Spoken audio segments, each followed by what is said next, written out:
Ang programang ito ay hatid sa inyo ng Air 21. Sagot ko, padala mo!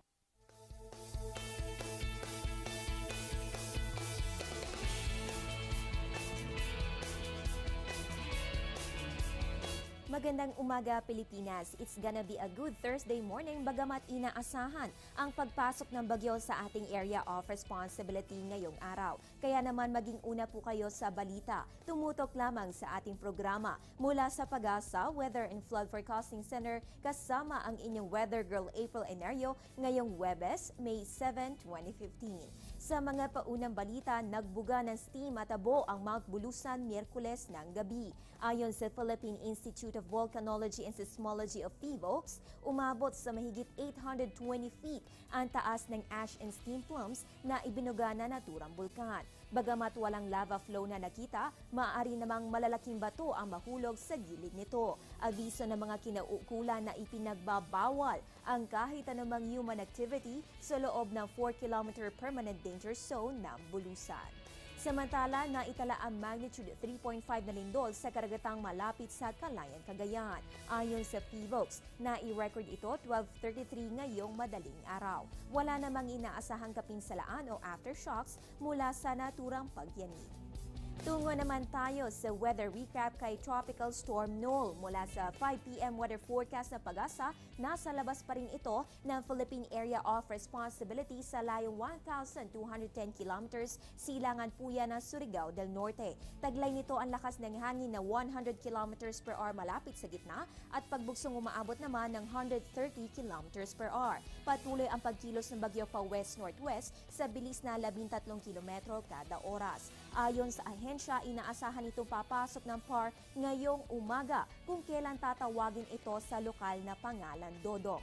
Dalawang senaryo rin po ang nakikita ng kanilang mga forecasting models. Una, ito ay tatama sa dulong Hilagang Luzon bago mag-recurve o magre-recurve na ito bago pa man tumama sa ating kalupaan. Manatili lamang nakatutok sa ating programa para malaman ang latest sa naturang bagyo.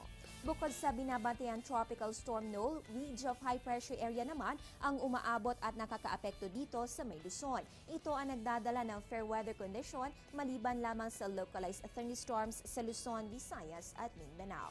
Dahil po sa bagyong paparating, narito ang mga tips mula sa Pag-asa bilang paghahanda sa bagyo. Una, maghanda tayo ng survival kit. Alamin rin ang emergency hotlines. I-check at kumpunihin agad ang anumang sira sa inyong bahay. Maglinis ng mga daluyan ng tubig nang maiwasan ang anumang pagbabara. Bagamat milyong-milyong danyos po ang naidudulot sa atin ng mga bagyo, hindi rin mapapantayan ang benepisyong dala nito. Tulad ng dito nagmumula ang supply ng tubig sa ating mga dam, karagdagan tubig sa mga irigasyon at nakababawas rin ito sa polusyon at samantala, i-check na po natin ang astronomical events ngayong Huwebes. Sisikat po si Haring Araw 5:31 na umaga at lulubog naman 14 minutes makalipas ang alas 6 ng gabi. Sa ating moonrise, ayon po sa Pag-asa, yan ay 8:10 ng gabi habang ang moonset ay 7:55 ng umaga. Meron itong illumination na 98%. Matapos po ang full moon, ang buwan ay nakaset bilang waning gibbous moon kung saan more than half of the moon ay illuminated. Pero dahil waning, ibig sabihin unti-unti na nababawasan ang parteng tinatamaan ng direct sunlight.